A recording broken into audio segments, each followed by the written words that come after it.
All right, there's been a little bit of a problem here trying to get the Budweiser out of the pit area onto the course. They're having trouble starting it up.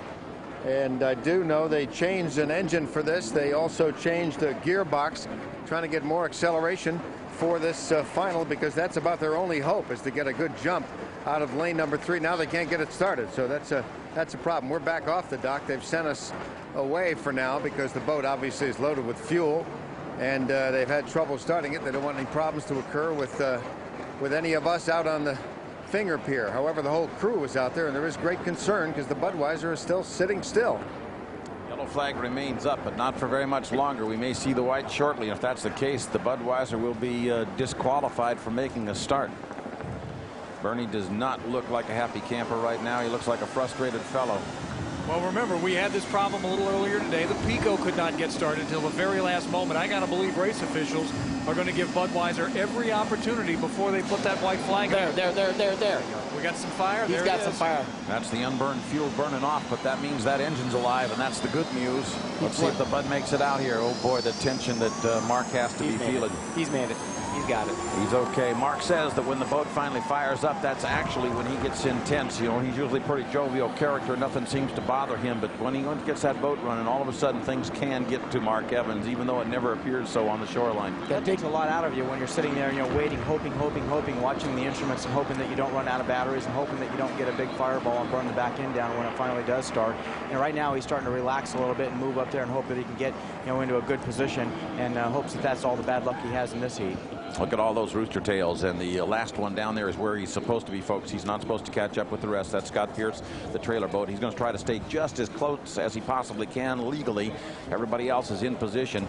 The Picos did choose lane number 2. That appears to be the best lane of the race course thus far today. In lane number 1, we'll find out whether or not the boat speed is going to be able to carry the camel-powered Smokin' Joes down into the first turn ahead of the Picos. And if that's the case, Mark Tate might be able to take control early on this one. We don't know.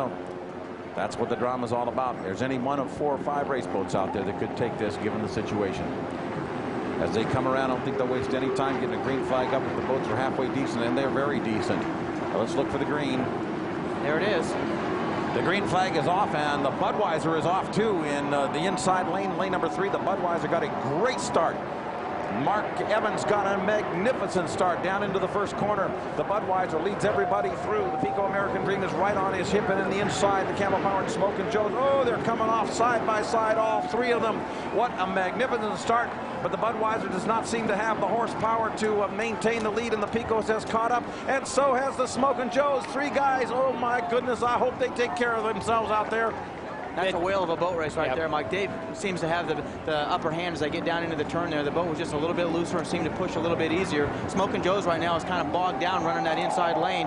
Dave takes a big hop and comes around, and now you can see the Mark's coming on strong around the outside, but Dave Vilwalk seems to be in the command position right now. Dave Vilwalk does take command at the end of lap number 1. Remember, this is a 5-lapper, not a 3-lapper. The Budweiser overtakes the camel-powered Smokin' Joe's in 2nd place at the end of lap number 1. The Smokin' Joe's is staying in there, but losing power fast now, and seems to be losing distance as well. The other 2 are running away from her. DeWalt Tools in 4th place, the Kiss 106 in 5th place, and Scott Pierce has, no, it isn't. It's Jimmy King and then Scott Pierce in that order. Out of turn number 1 for the 2nd time around. The Picos American Dream is stretching it out, trying to find some clean water any place, but there isn't much on Lake Washington at this hour.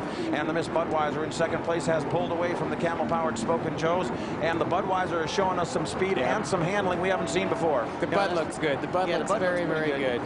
I think that Dave Vilwalk right now has got the boat right. He's certainly got the advantage being out in front right now. As he comes around the inside, he can pick any lane that he wants. Smokin' Joe seems to be down on power, and they were definitely compressor stalling when they came by. He gets a little quicker through the turns, but the Budweiser seems to have the real strong bottom end right here and starts to drive away from him as they accelerate. He gets really loose. I don't know. Mark Tate's giving him all he can handle, and there's still, 3 laps to go. Mark is really going to have to do a great job here, unless Mark Tate runs out of places to go, because remember, he's got to see the water that he's got to run in. that is coming from Dave Villwock, and that's going to slow him down. What a great battle we've got going for second and third. Dave Villwock still holds the lead as we're on lap number 3, but it is a great battle for second place between the Budweiser and the Camel-powered Smokin' Joes. And Mark Tate is not going to allow Mark Evans to run away from him, not at all. And they've got a dandy battle going. First lap for the Picos was 137, second lap 138. So these guys are being a little bit careful speed-wise, but they're still keeping the hammer pretty well down. It does appear that that wing is giving way, though, on the Pico American Dream.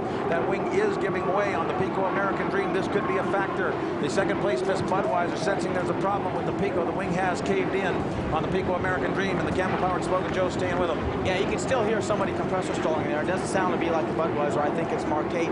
And generally that's from backing off the throttle. You can see that as he's going on the inside there, he's having to just ease up on the throttle just a little bit as he gets down there to keep the boat set. And that gives Mark just a little bit of advantage on the outside to be able to drive away from him. He seems to be able to pull up a little bit on the inside, but Mark Evans is really running a tight lane there, keeping Mark Tate close to the buoy line and bleeding off boat speed. Nice corner for Mark Evans, too, down there in that lower turn. Your third place boat overall remains the Camel-powered Smokin' Joes, and the fourth place boat is the DeWalt Tools. Well, now we see some damage. That wing has caved in. It's bent downward a little bit, and that could mean the tail feathers could come apart pretty soon, start trailing some pieces on the Pico American Dream. With one more lap to go, that might make the difference in this boat race, but thus far it has not, and the Budweiser continues to hold down second, but by very little.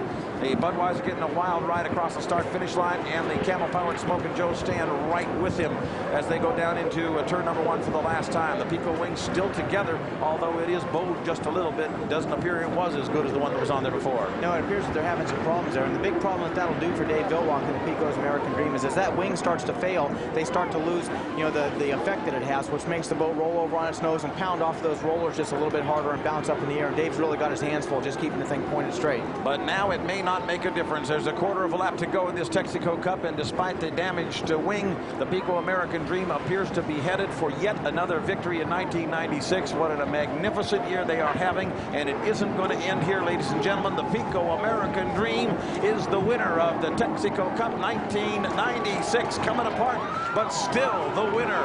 Second place, it's the Camel-powered Smokin' Joes in the Budweiser at drag race. Smokin' Joes will take second place. The Bud slips to third. All right, thanks, guys. We're with Bernie Little and Mark Evans. Not the result you had in mind, but Mark did some pretty good driving today, I thought. Oh, yes, he did. He drove his heart out, and he really did. In the last turn, the last second, he hit a hole down there, and it unhooked. And when it did, that gave them a chance for Smokin' Joe to cut in there, and they did, and so that put us real back real fast. But anyhow, he did a great job, and we're glad he's driving.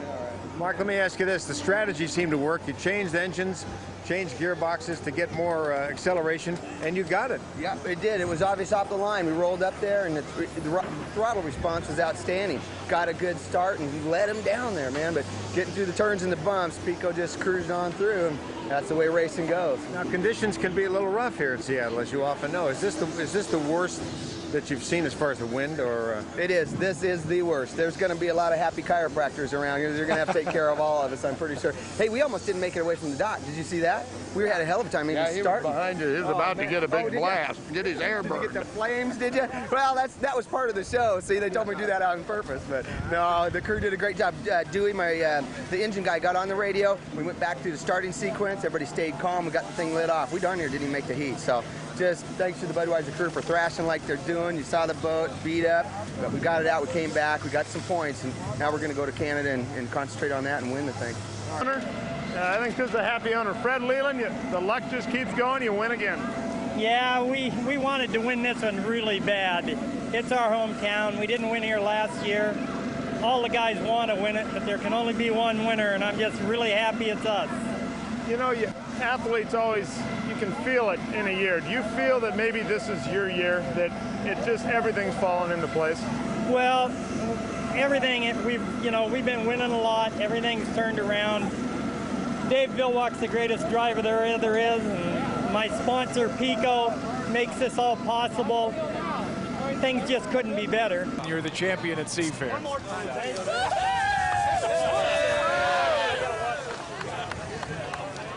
Incredible win in horrible conditions. It was horrible, but they gave me a boat that, had the best boat ride, so we're able to just keep pressing on. And and then they cut the fuel load just right. It had a half a lap extra. Is that what happened? You ran out of fuel? Yeah, I think we ran out of gas. I was left hitchhiking. What's it mean to win in Seattle? I know this is your home and everything. This is what it's all about, isn't it? It means everything. I mean, it's, you know, everybody's here, all the people that work real hard on this race boat to make it as great as it is.